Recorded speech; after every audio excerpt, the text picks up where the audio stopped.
Over the years, there have been a lot of controversies about food. What's the best Pop Tart? Is a hot dog a sandwich?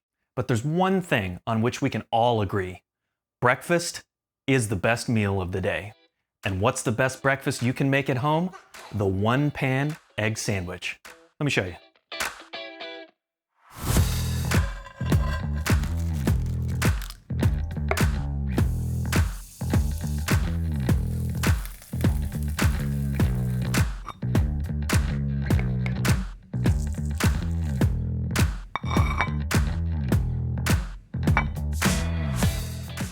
First up, let's get some heat on our pan.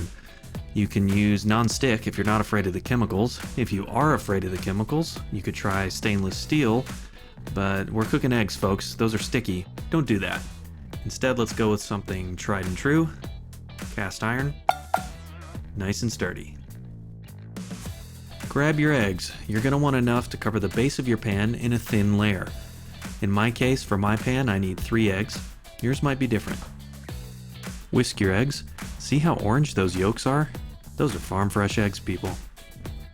Butter goes in, and while it's melting, let's talk fillings. Just about anything you'd put in an omelet you could put in this egg sandwich. Just make sure it's all ready because we're about to move fast. Alright, that butter looks good. Hot enough to sizzle, but not too hot to turn brown. Bring in your eggs. Go ahead and pour them in the pan. Make sure they spread around nicely in a thin layer, all the way edge to edge.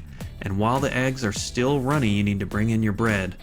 Go ahead and coat both sides of the bread with egg. And set them down. And allow to cook until the egg starts to set. I'm going to speed up the footage here a little bit so you can see.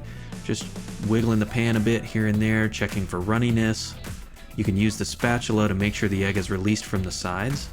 And now here's the hardest part in the whole thing. We're going to flip it all. Nicely done. Now what you're looking at is the inside of the sandwich. So we want to go ahead and grab the edges of the egg and fold it in from both sides into the sandwich. And now it's time to grab all your fillings. In my case, I'm going to keep it simple. Throw in a slice of cheese and maybe a little salt and pepper too. And now we're ready to close it up. So take one slice of bread, flip it over, and now you have something that actually looks like a sandwich. I'm going to go ahead and let it toast on this side. Flip it over for good luck. Let the other side toast a little bit. If you want to melt the cheese around the edges, you can put a lid on. Let it cook for a moment for that cheese to melt. And now you're ready to serve. Put it on a plate and serve it up with your favorite breakfast side dishes, maybe a piping hot cup of coffee, and you're done.